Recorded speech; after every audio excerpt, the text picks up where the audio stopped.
Jerusalem is still awake, but tonight the city feels different. Not loud, not festive, just tense. You can hear it in the way voices soften near the alleyways, in the way sandals slow down at corners, in the way people glance over a shoulder, then keep walking. Peter and John have come back from the council. Their hands are free, but the threat is still hanging in the air, like dust that won't settle. They were told to stop, to stay quiet, to disappear. And maybe you know that kind of pressure. Not always a threat spoken out loud, but a weight that says, don't make waves. Don't say too much. Don't let your faith show. Have you ever felt your courage shrink, not because you stopped loving God, but because you got tired of being watched, questioned, misunderstood? Tonight we're stepping into Acts 4:23-31 explained. Not like a sermon, not like an argument, but like a doorway into a room where frightened believers learn to pray again. You'll see what the early church does when fear is real. You'll hear the kind of prayer that doesn't pretend, and you'll witness the quiet miracle of boldness, born in community, not in pride. Let's begin with a simple prayer. Lord Jesus, we bring you the fears we don't say out loud. Gather our scattered hearts. Teach us to pray with honesty and to trust you with the pressure we carry. Give us gentle boldness and keep us close to your peace. Amen. God often restores courage by bringing us back to prayer. Because boldness doesn't begin with confidence in ourselves, it begins with remembering who God is. Peter and John don't return to the temple courts. They don't gather a crowd. They don't try to defend themselves in the streets. They go back to their own people. Acts tells us, being let go, they went to their own company, Acts 4:23. And that detail matters, because when fear has been stirred up, the soul doesn't need a speech first. It needs a safe place, a faithful circle, a room where you can finally exhale. And when they arrive, they don't pretend it was fine. They tell the truth. They report what the chief priests and elders had said to them, Acts 4:23. You can almost picture the moment. A simple room, oil lamps breathing soft light against stone walls, a few faces marked by worry, somebody's hands clenched without noticing, someone else whispering, what happens now? Because the threat is real. And the cost of obedience is no longer theoretical. And here is what's so striking. The believers don't respond by panicking. They don't scatter. They don't start arguing about strategy. They lifted up their voice to God with one accord. Acts 4:24. One accord. Not perfect people, not fearless people, but united people, choosing to turn toward God together. They begin by naming him as Lord and Creator, the one who made heaven and earth and the sea and all that is in them, Acts 4:24. It's as if they're steadying their own hearts by saying, the rulers may be loud, but God is larger. Then their prayer reaches into Scripture, into the ancient words of David, speaking about nations raging and people imagining vain things, Acts 4:25-26. Not as a way to sound holy, but as a way to remember. This opposition is not new, and God has not been surprised by it. And then they say something very honest. They don't ask God to remove the threat. They don't say, make us comfortable. They say, Lord, behold their threatenings, Acts 4:29. In other words, Lord, you see it. You know it. We're not hiding it. And then comes a request that changes everything. Grant unto thy servants that with all boldness they may speak thy word. Acts 4:29. Not boldness to win arguments, not boldness to shame anyone, boldness to keep loving, to keep telling the truth, to keep lifting up Jesus without hardening their hearts. So let me ask you gently, if it were you in that room, after being warned, after being threatened, would you ask God to take the pressure away? Or would you dare to ask him to make you faithful inside it? Here is the spiritual insight to hold on to. God does not grow courage by pretending fear isn't there. He grows courage when his people bring fear into his presence together and let prayer turn trembling into trust. And that leads us to what happens next. Because God answers their prayer, not only with peace, but with a holy strength that shakes the room. God deepens our courage when we stop asking for safety and start asking for faithfulness. Because the Spirit doesn't harden our hearts. He strengthens them. The room is still. The prayer is still hanging in the air. They have brought the threat into God's presence. They have named it honestly. And now, they ask for boldness anyway. Not boldness to shout, not boldness to win, but boldness to keep speaking the word with steady love. Acts says they prayed, "Grant unto thy servants that with all boldness they may speak thy word." Acts 4:29. And then, almost as if they are surrendering the outcome, they place the rest in God's hands, asking him to stretch out his hand to heal and to do signs and wonders by the name of thy holy child Jesus. Acts 4:30.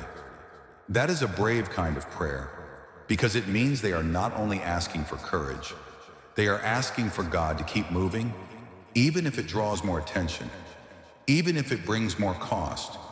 And this is where the story becomes holy in a way you can almost feel. Acts tells us, when they had prayed, the place was shaken where they were assembled together. Acts 4:31. Not shaken like chaos, shaken like confirmation, like God was answering without many words. I heard you. I am here. You are not alone. Try to picture it. Oil lamps flicker. Dust loosens from the stone. A low tremor passes through the room. A few people look up, not knowing what to say, because the shaking is not the main miracle. The deeper miracle is what happens next. They were all filled with the Holy Ghost. Acts 4:31. Not just Peter, not just John, all of them, the tired ones, the anxious ones, the ones who had been whispering worst-case scenarios, the ones who felt too small to matter. And Acts says they spake the word of God with boldness. Acts 4:31.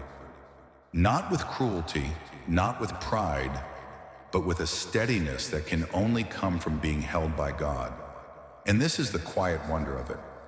God does not always remove the threat, but he removes the loneliness inside the threat. He gives his people something stronger than safety. He gives them presence.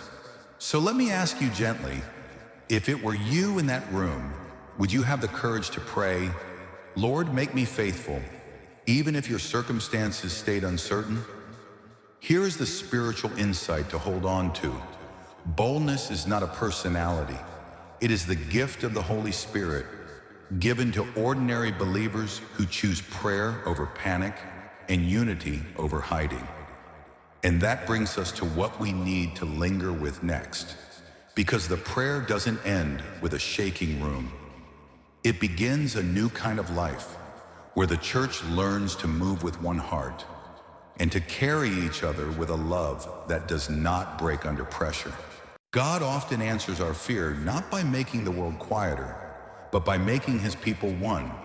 After the shaking, after the filling, after the prayer that asks for boldness instead of comfort, the story doesn't rush into triumph. It settles into something gentler, because Acts tells us this wasn't a private moment. Peter and John had been released, and they went back to their own people. They reported what happened. They brought the threats into the light, not to spread panic, but to gather their hearts together before God. Acts 4:23. And what the believers do next is striking. They don't split into arguments. They don't turn on each other. They don't start asking, who's to blame? Or who spoke too loudly? Instead, Scripture says they lifted their voices together. Acts 4:24. You can almost picture it. A crowded room, warm lamplight against stone walls, breath still catching in a few chests, some hands trembling, some eyes red from the long night. And then one voice begins and another joins. And soon the whole room is praying as one body, not polished, not perfect, but united. They call God Lord. They remember him as creator, as the one who made the sea and the earth and all that is in them. Acts 4:24. That matters because when fear makes your world feel small, remembering God as creator makes your fear feel smaller. Then they do something surprisingly honest. They name the opposition. They remember that even the resistance against Jesus was not outside God's awareness. Acts 4:27-28. Not to excuse sin, not to pretend evil is harmless, but to say quietly and firmly, Lord, you are not surprised. You are not absent. You are not losing. And that's when their request becomes so personal. They don't ask God to remove every enemy. They don't demand immediate relief. They ask for boldness. Acts 4:29. And they ask for God's hand, not theirs, to keep bringing healing and mercy in Jesus' name. Acts 4:30. So let me ask you gently, if it were you in that room, knowing the world outside could turn against you, would you pray mostly for safety, or would you dare to pray for faithfulness? Here is the spiritual insight to hold on to. When the church is pressured, God doesn't only strengthen individuals, he strengthens communion. He teaches his people to breathe together again, to pray together again, to stand together again. And that brings us to the quiet turning point of this passage. Because boldness doesn't end at the prayer. It becomes a way of life, a shared life that will soon look like one heart, one soul, carrying each other with steady love.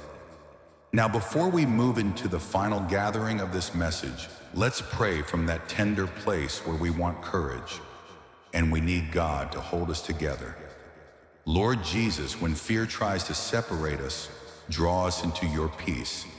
Give us one heart in your spirit, steady, humble, and faithful. Teach us to pray before we react and to love before we defend ourselves. Fill us again so we can speak your word with quiet courage. Amen. If we hold Acts 4:23-31 with open hands, we start to see what God is really doing. He isn't only giving Peter and John a way out.